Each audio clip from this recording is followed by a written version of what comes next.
And Jacob dwelt in the land wherein his father was a stranger, in the land of Canaan. These are the generations of Jacob.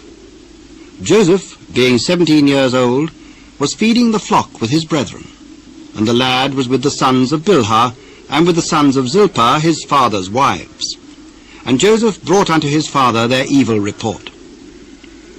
Now Israel loved Joseph more than all his children, because he was the son of his old age, and he made him a coat of many colors. And when his brethren saw that their father loved him more than all his brethren, they hated him, and could not speak peaceably unto him. And Joseph dreamed a dream, and he told it his brethren, and they hated him yet the more. And he said unto them, Hear, I pray you, this dream which I have dreamed. For behold, we were binding sheaves in the field, and lo, my sheaf arose, and also stood upright. And behold, your sheaves stood round about, and made obeisance to my sheaf. Shalt thou indeed reign over us? Or shalt thou indeed have dominion over us? And they hated him yet the more for his dreams and for his words. And he dreamed yet another dream, and told it to his brethren, and said, Behold, I have dreamed a dream more, and behold, the sun and the moon and the 11 stars made obeisance to me. And he told it to his father and to his brethren. And his father rebuked him, and said unto him, What is this dream that thou hast dreamed? Shall I and thy mother and thy brethren indeed come to bow down ourselves to thee, to the earth? And his brethren envied him. But his father observed the saying. And his brethren went to feed their father's flock in Shechem.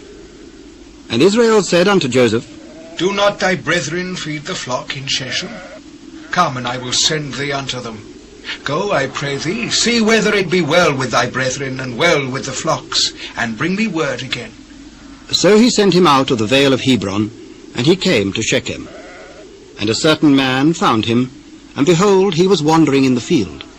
And the man asked him, saying, Who seekest thou? I seek my brethren. Tell me, I pray thee, where they feed their flocks. They are departed hence. For I heard them say, Let us go to Dothan. And Joseph went after his brethren, and found them in Dothan. And when they saw him afar off, even before he came near to them, they conspired against him to slay him. And they said one to another, Behold, this dreamer cometh. Come now, therefore, and let us slay him and cast him into some pit. And we will say, Some evil beast hath devoured him. And we shall see what will become of his dream. And Reuben heard it, and he delivered him out of their hands, and said, Let us not kill him. Shed no blood, but cast him into this pit that is in the wilderness, and lay no hand upon him. that he might rid him out of their hands, to deliver him to his father again.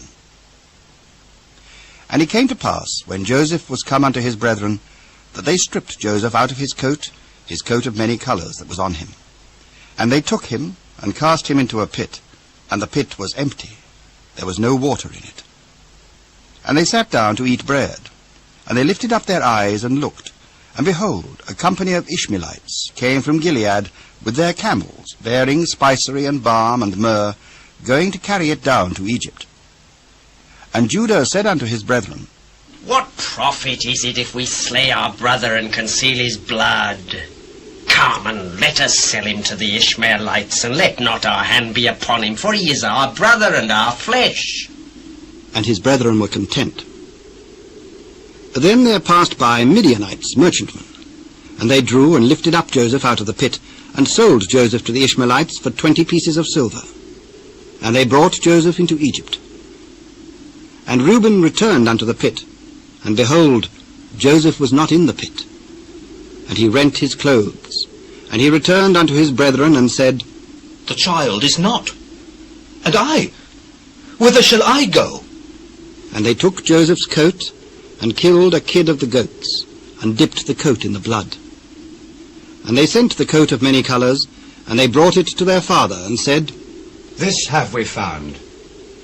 Know now whether it be thy son's coat or no. It is my son's coat. An evil beast hath devoured him. Joseph is without doubt rent in pieces. And Jacob rent his clothes, and put sackcloth upon his loins, and mourned for his son many days. And all his sons and all his daughters rose up to comfort him. But he refused to be comforted. For I will go down into the grave unto my son mourning. Thus his father wept for him. And the Midianites sold him into Egypt unto Potiphar, an officer of Pharaoh's and captain of the guard.